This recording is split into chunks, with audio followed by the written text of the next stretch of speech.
Bom dia, meus amigos. Estamos aqui com mais uma obra de um amigo, escritor, Petrúcio, que eu apresentarei agora um capítulo dessa obra, um capítulo dos 9 capítulos. E é um assunto que está muito na moda, ainda mais nesse sábado, 25 de abril de 2020, o Sábado Furacão. Estamos aqui com a obra do meu amigo Petrúcio. Ela está, obviamente, vocês não vão conseguir ler porque a câmera está invertida, mas é Em Busca da Liberdade para vir a reconstruir a política. O Petrúcio está quase editando e publicando essa obra pela Amazon. Vai ser uma obra que vai estar disponível, obviamente, para o mundo inteiro. O livro dele está aí, são mais de 200 páginas. Uma obra muito rica. O Petrúcio é um amigo, colega de engenharia. Luiz Petrúcio de Araújo Medeiros. Colega de engenharia. Ele também é reformado da aeronáutica. E tem mais de 80 anos, quer dizer, uma vida muito rica, e ele traz essa obra para nós em 9 capítulos, e eu vou tentar apresentar o capítulo meia dúzia hoje aqui, um resumo, obviamente, o capítulo meia dúzia, dessa obra dele que tem esse título que eu falei para vocês, e tem esses capítulos. Da desigualdade entre os homens é o capítulo 1. O capítulo 2 é a globalização econômica e as desigualdades sociais. O capítulo 3 é da liberdade e seus limites. Importante, né? O capítulo 4 é das leis. O capítulo 5 é do ordenamento jurídico e dos seus fundamentos. O capítulo 6 que eu vou apresentar é do poder político e do Estado. O 7 é das mudanças sociais e da cultura política. O capítulo 8 é das ideologias políticas e da participação política. Esquentando. E o capítulo 9 é a reconstrução política.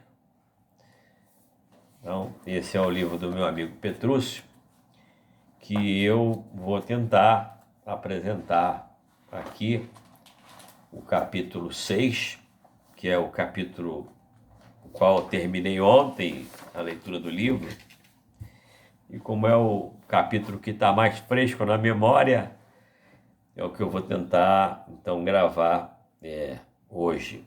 A minha ideia é fazer a gravação dos comentários de todos os 9 capítulos. E antes de começar aqui essa gravação, eu queria falar que eu faço muita brincadeira em relação às pessoas que posam de biblioteca atrás, né?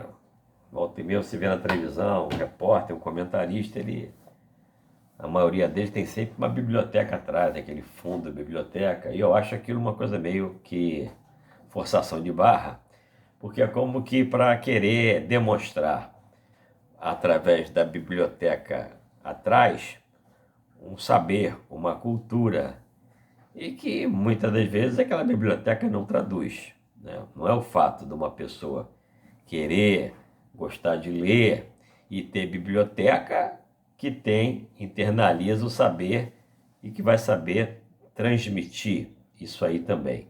Até porque, hoje em dia, além da biblioteca, que é uma coisa estática, né? Os conteúdos estão na grande rede.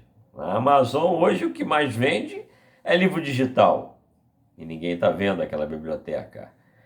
As informações estão aí, nos WhatsApp, no Facebook, no Instagram, nos Twitter, nos e-mails ainda. Então, hoje a gente se acultura por N fontes, além das mídias tradicionais, né, de televisão, jornal e lives de tudo que é sentido em Facebook, Instagram. Então, hoje a biblioteca atrás numa fotografia não indica muita coisa. Mas eu, sempre que eu leio um livro tipo esse do Petrúcio, porque uma coisa é você ler um livro de contos, um livro de amor, né? Você lê uma revista em quadrinho, uma revista que traz bom humor, piada. Você lê aquilo, é leve, aquilo você leu, internalizou a história de amor ou outra história que seja, e você dá uma leitura no livro e está lido. Outra coisa é você ler um livro dessa envergadura que se propõe a trazer todo esse conteúdo, né, busca da liberdade para vir a reconstruir a política. Quer dizer, um livro desse você não lê. Um livro desse você tem que estar lendo, que todo dia você vai reler e você vai captar uma coisa que você não captou na leitura anterior. Então isso aqui é livro, diríamos assim, para ficar na cabeceira, né? Não é para ficar na prateleira. Tem que estar sempre relendo mesmo. Então, eu vou tentar, ousadamente, fazer um resumo desse capítulo meia dúzia, que é o intitulado Do Poder Político e do Estado. Obviamente eu vou ter que ler muito, né? Inicialmente, lembra-se que a qualidade de bom em si mesmo não pode ser atribuída ao Estado, já que ele é um produto da razão humana. Certo? Certo. O Estado é produto da razão humana. Mas ainda que a qualidade de bom em si, quer dizer, do Estado, né, mesmo não seja inerente ao Estado, que ela não seja inerente ao próprio Estado, é possível vir a ter como bom, desde que forme uma maioria de cidadãos conscientes da política. Então, diríamos assim, se você tem uma maioria dos cidadãos, né, daquele Estado, daquela sociedade, né, com consciência política, você pode vir a fazer um Estado bom. Quer dizer, a coisa não é inerente somente da estrutura do Estado. O Estado é uma coisa que ele é consequência da sociedade. Antes de começar a discorrer sobre os temas desse capítulo, diz Petrúcio, convém melhor esclarecer o que significa político ativo, político passivo, agente político, agente público e elite política. Uma coisa interessante. Então vamos lá. O que é um político passivo? É o cidadão comum. Político passivo é o cidadão comum. Enquanto ativo é aquele cidadão eleito pelos demais para assumir cargos públicos e eletivos. Então, todos nós cidadãos, devemos querer participar da sociedade, almejando um dia sermos um político ativo. Enquanto isso não acontecer, nós vamos ficar reclamando dos políticos ativos que são hoje. Por quê? Nós somos políticos passivos.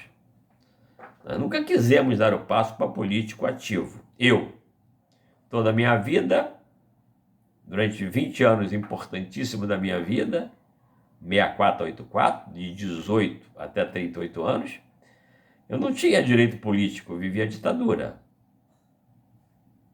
Eu não tive isso que muitos jovens têm hoje como ambição.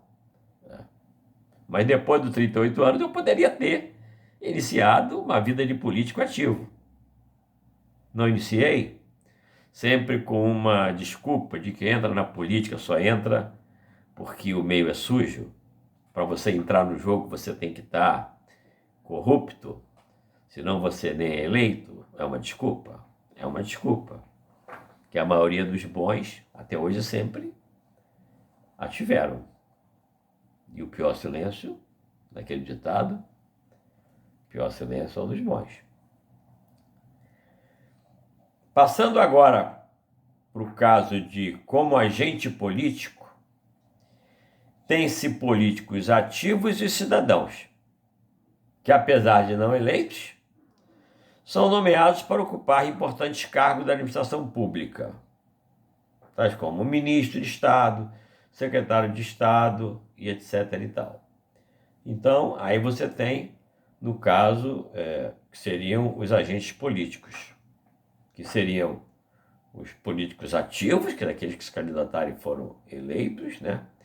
E os cidadãos que exercem cargos públicos de uma forma ou de outra, não é? Então, como agente público, tem-se os agentes políticos, os servidores do Estado e as pessoas que, casualmente ou não, colaboram na administração pública. São agentes políticos. Em sentido restrito, elite política é o conjunto dos agentes públicos, dos agentes políticos, melhor dizendo. Em sentido restrito, a elite política é o conjunto dos agentes políticos. Tá certo? Em sentido pleno, a tal conjunto juntam-se aqueles raros cidadãos influentes, afiliados ou não aos partidos políticos, que, embora não sendo agentes políticos, participam da tomada de certas decisões relevantes de poder, ou seja, do governo do Estado. Dito esses conceitos iniciais, ele passa agora a um ponto importante. Eu pincelei aqueles itens que eu achava mais importantes para tentar fazer um resumo de cada capítulo. Quanto ao viver em um Estado democrático, em tese, ninguém perde qualquer parcela das liberdades. Mas a transfere ao Estado com o fim de o conceder poder bastante para manter a sociedade política unida e harmoniosa. Todo Estado, todo sonho de todo cidadão é viver num Estado que tem uma sociedade harmoniosa. Hoje, por exemplo, de sexta para sábado, esse furacão doido, Moro, Bolsonaro, trouxe desarmonia geral. Assim como a pandemia trouxe e está trazendo já há algum tempo.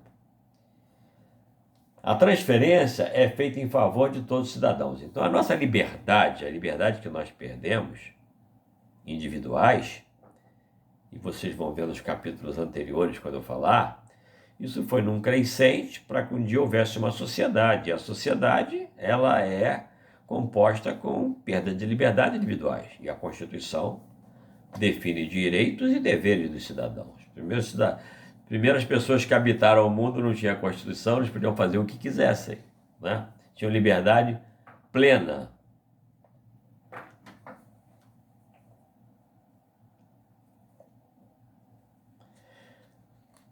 Então, essa transferência dessa liberdade é feita de nós para o Estado em favor de todos os cidadãos. Isso é uma coisa muito importante. Na sequência aqui, é uma coisa muito bacana que vai bater no ponto de educação.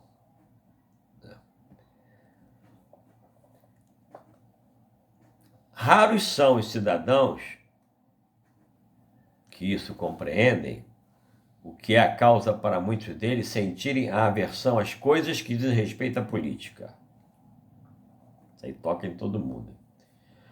Quando aptos para pensar como a política deveria ser, as virtudes cívicas naturalmente tendem a surgir nos cidadãos, de modo a permitir vir a exercitar-se em cada um deles o desejo em sempre mais participar das decisões do governo de seu estado. É isso aí. Isso deve ser sempre uma vontade natural dos verdadeiros cidadãos.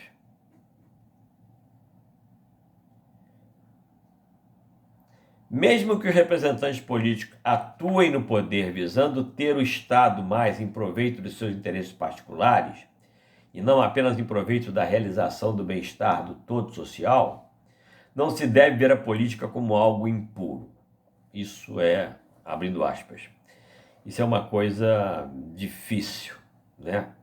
Para nós que acompanhamos toda essa podridão desses últimos 30 anos de assalto aos cofres públicos, de presidente preso, de governador preso, de juiz do Supremo, né, trabalhando para o mal do Brasil. Então, mas a gente tem que ver sempre a política como algo puro. Tem muitos políticos puros, que estão ali por altruísmo, que estão ali para mudar. E quanto mais entrarem com esse perfil, melhor vai fazer acontecer o nosso grande sonho. A sujeira não está na política, mas pode estar na elite eleita para governar o Estado.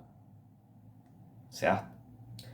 Isto ocorrendo, é legítimo direito do povo em vir a reagir à má elite governante, o que é possível ao povo, seja não obedecendo aos comandos da elite, seja forçando a elite a abandonar o governo. Já tivemos o movimento do Collor, que a moçada foi da cara pintada para a rua, já tivemos os movimentos contra a corrupção, vão para a rua agora, vão para a rua já, vão para a rua amanhã. Então o povo tem que participar. Aí aqui entra a questão da educação. A educação, ela tem que ser muito comportamental. E a educação hoje ela é muito pouco comportamental.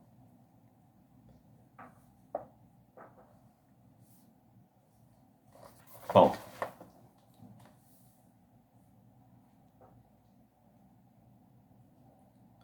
repetindo, ele ressalta aqui uma coisa importante, que claro está que o fim político mínimo e imutável de um Estado democrático é assegurar a mais perfeita harmonia social.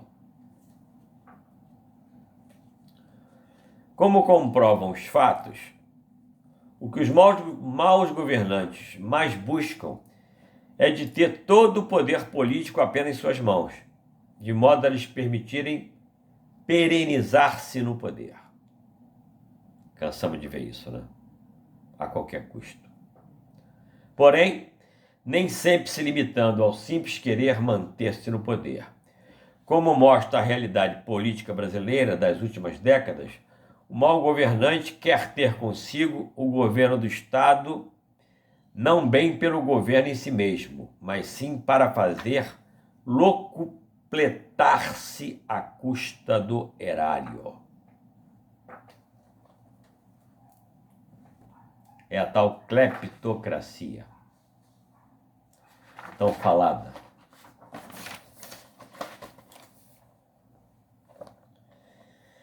Ele passa aqui no capítulo 6.1 uma análise importante, que é a relação entre a ética moral e a ética política.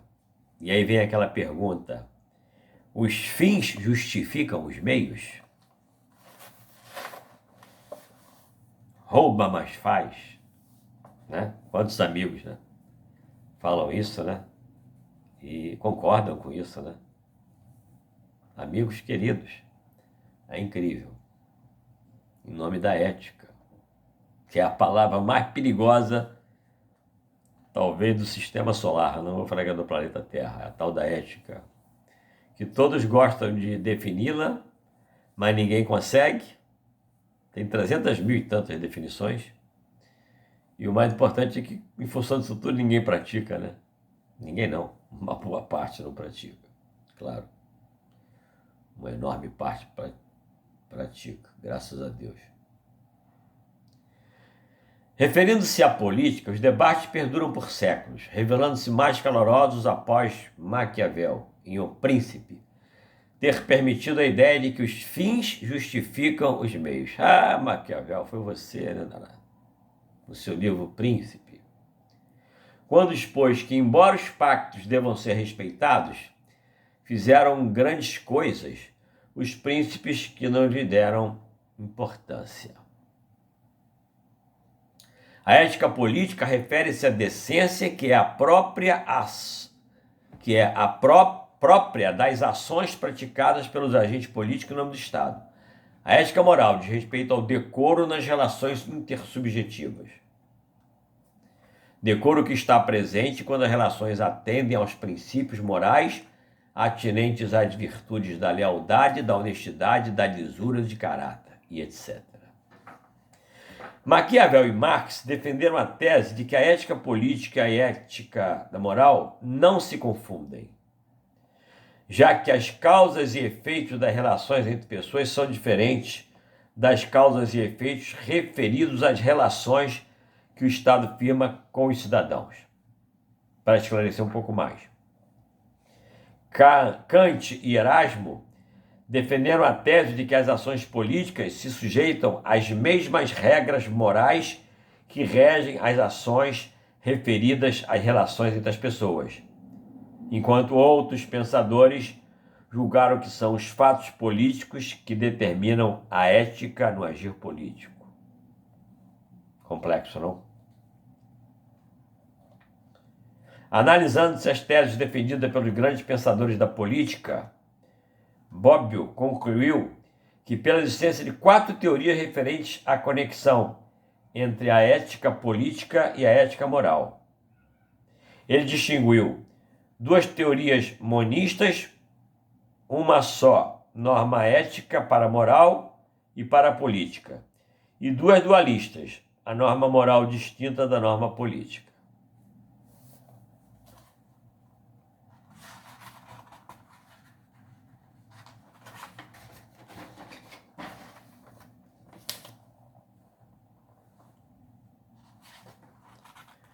Dos fundamentos do poder político.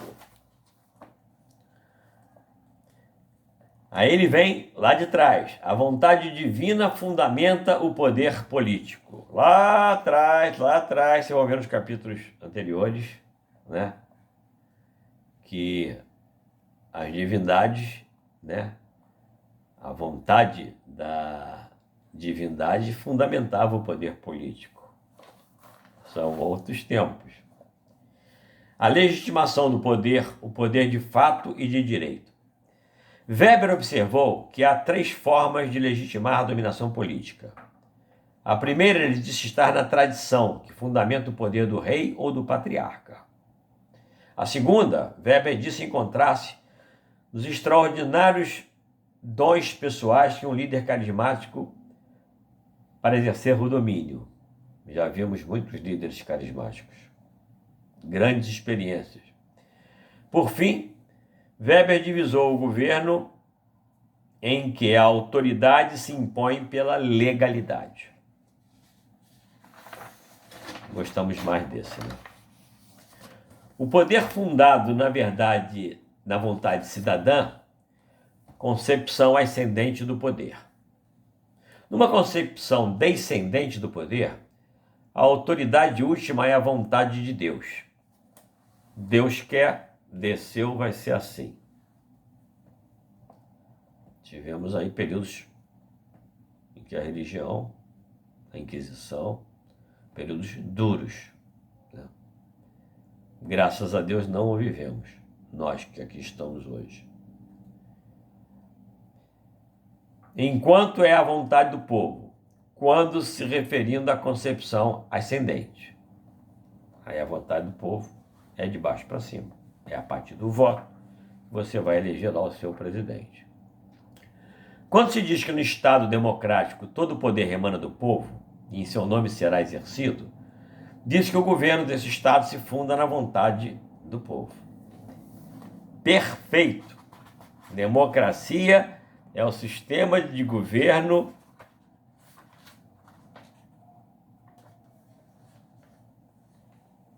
Como é que se fala? Todo poder emana do povo, né? É o lema da democracia. Porém, como isso aqui pode acontecer? Como pode acontecer uma democracia com esse simples: democracia é o sistema de governo onde todo poder emana do povo. Então, se você tem isso, você tem democracia. Se você tem eleição, você tem democracia. Eu vou lá, boto meu voto, todo mundo bota o seu voto, vivemos uma democracia. É uma coisa, é uma grande hipocrisia. Porque quando a gente fala, é o que eu entendo, que todo poder emana do povo, todo poder emana do povo, você está atribuindo poder ao povo. Obviamente, se você quer uma democracia de verdade, esse povo tem que ter algum poder. O grande poder do povo não é o direito dele votar. O direito de votar é um poder. É chegar lá e colocar o seu voto na urna, traduzido por uma pessoa que tenha algum poder. E o poder maior de um ser humano, maior, é o poder da educação. É aquele que teve a felicidade de ter uma educação do lar, com uma base de valores, que teve a felicidade de ter uma educação escolar. Mas, infelizmente, num país como o Brasil, você não pode afirmar que esse povo tem esse poder. Um país que, na educação, está sempre lá atrás, em todos os índices que você colocar, o Brasil está lá atrás há décadas. Então, como é que você fala em democracia num país onde o povo não tem o poder que deveria ter da educação para que esse poder nas urnas fosse emanado do povo? Então, é uma grande balela, né? Bom, passando então aqui, para não ficar muito cansativo, nós já estamos com quase meia hora, para um capítulo do Estado e seus objetivos.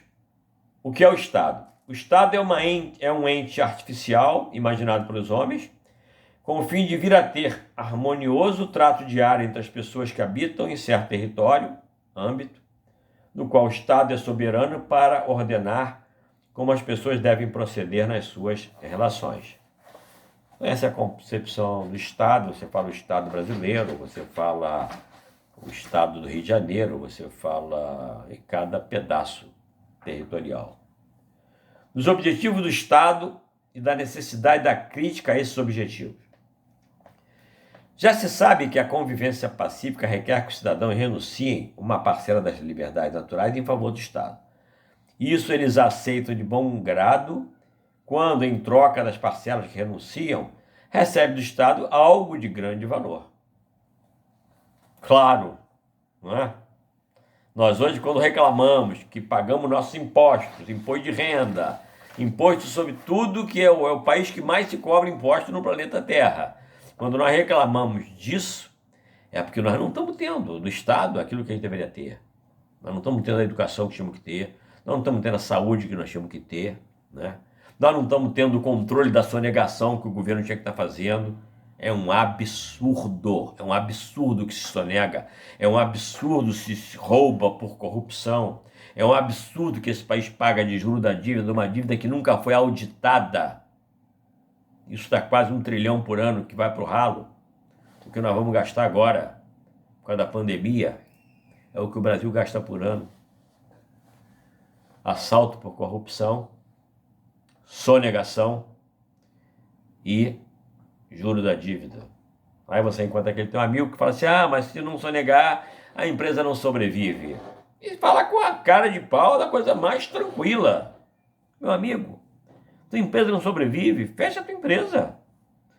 Agora é engraçado, você tem que sonegar, mas todo ano tu tá na Europa, teu filho estuda na Inglaterra, outro teu filho tá nas Bahamas. Então que história é essa? Baixa essa bola. As novas elites políticas e o objetivo do Estado democrático.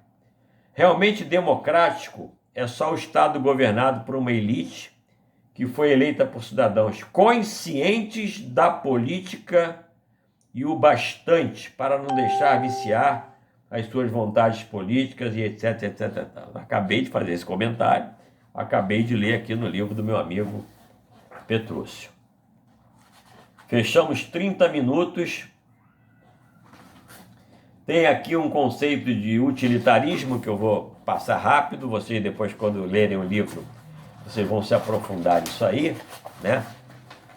E, comumente, o governante de um Estado liberal nada vê de errado no forçar a existirem as pessoas das classes médias e baixas cada vez mais economicamente prejudicadas, caso isso seja necessário à maximização do desenvolvimento econômico do Estado. Isso é justo? Aí está a pergunta, né? Quer dizer, quando tem um sacrifício, aperta primeiro quem está mais apertado. É a classe média e a classe, né, mais embaixo. Agora mesmo tivemos a reforma da Previdência aí no ano passado. Os idosos aposentados perderam. Uma reforma que teria que ter sido feita, na minha opinião, para cortar os grandes privilégios, as grandes sonegações, os grandes roubos. Foi lá e cortou na carne de quem hoje ganha pensão e que está ganhando até menos. Infelizmente. É justo aumentar a cota de sacrifício das pessoas pobres, enquanto a cota de sacrifício das pessoas ricas permanece baixa ou até mesmo nula? Se fala em taxar grandes fortunas, existe uma revolta no país. Mas chegar e fazer uma reforma da Previdência para cortar já de quem não tem, isso é possível. Tá bom. Uma elite política corporativista não se ajusta para governar um Estado democrático. Claro, elite corporativista, que é o corporativismo maior do que o corporativismo do mundo legislativo, Congresso, Senado, Congresso e Câmara, que é corporativismo maior do que o existente no Judiciário, Supremo Tribunal Federal e todas as benesses dos juízes de todo o Brasil. E é justamente num segmento que nada produz, vive dos outros, né? Vive de quem produz, né? Nos fundamentos do Estado. Como foi visto, logo após formadas as primeiras comunidades, os homens concluíram que a não regulação dos modos como se relacionavam no meio social era causa para conflitos entre eles. Nesse caso, o que mais justifica no Estado é o ter servido como garantidor da paz social.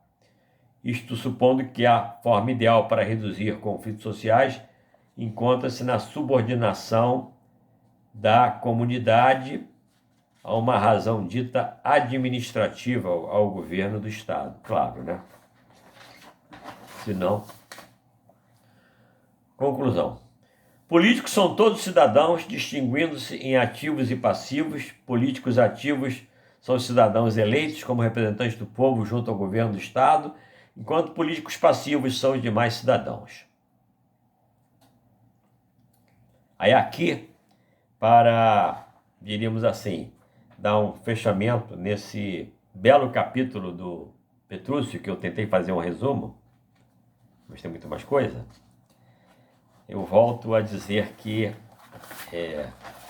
nós vivemos uma grande hipocrisia.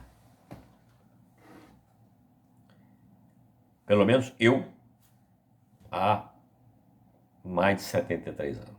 Faltam 2 meses para eu viver na hipocrisia de 74 anos. Por quê? Como a nossa educação é completamente combalida, não vou falar nem educação de matemática, de português, de inglês, de história, isso aí, para mim, é até o menos importante, porque hoje, assim, se você escrever um texto todo errado, o pessoal fala muito disso, a redação, bota uma redação, ninguém acerta a redação. Se você escrever um texto todo errado, quem lê vai entender. Está aí na internet, o texto todo errado, em cada palavra só acerta 3 letras, todo mundo entende o texto inteiro.